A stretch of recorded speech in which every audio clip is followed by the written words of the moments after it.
A week after his death in Dearborn, former U.S. Representative John Dingell was remembered Thursday in the nation's capital in a service that to include remarks from one old hunting buddy, former President Bill Clinton. Dingell, the longest-serving member of Congress in its history, died last week at aged 92.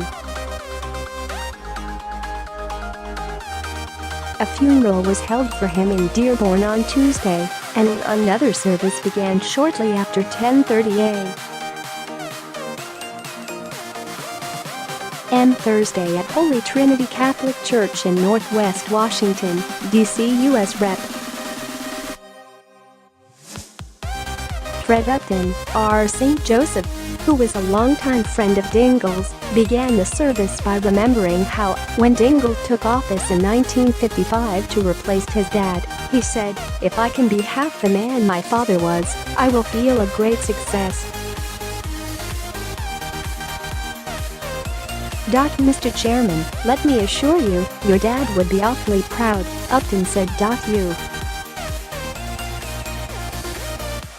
U.S. Representative John Lewis, D. Georgia, remembered the vote Dingell cast for the 1964 Civil Rights Act, one which led to a tough primary against a fellow Democrat, former U.S. Representative John Leskinski, who voted against the bill. John didn't run away from his decision. He stood on the courage of his conviction and won that primary by 5,000 votes. People respect you when you stand up for what you believe. Thank you for your friendship. I will miss you.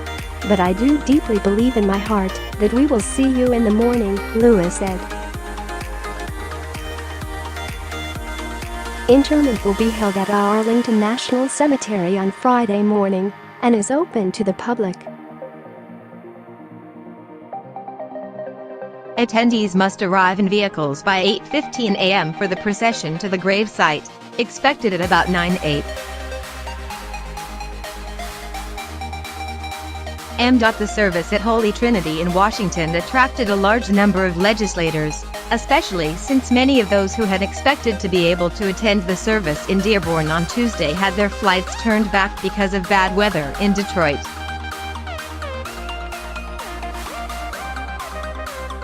Clinton, who was in office from 1993 to 2001, was one of the 11 presidents in office during Dingell's remarkable tenure, which stretched from 1955 until his retirement in early 2015. Dingell's wife, Debbie Dingell, replaced him in Congress. While not a big hunter, Clinton was known to have taken at least one trip to Maryland's Eastern Shore to go hunting with Dingell and another legislator, U.S. Representative Bill Brewster, D. Oklahoma. A late start, however, led to the men taking only one duck, which Clinton later had stuffed for Dingell.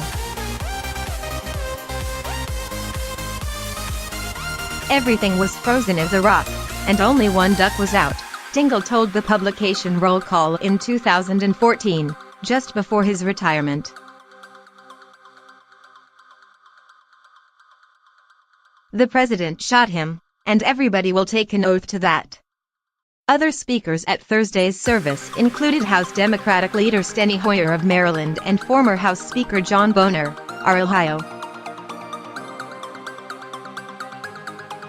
In his remarks, Hoyer, who served with Dingell for more than 3 decades and remained a longtime friend, reminded those in attendance how tough and sometimes acerbic Dingell could be.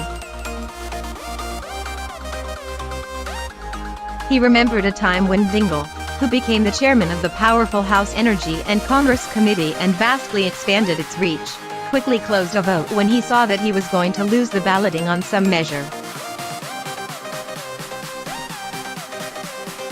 Hoyer remembered Dingell said, "You may have the votes but I still have the gavel." Hoyer saw Dingell just before he died. He knew the end was nearing, but even at the threshold of death, he was in command.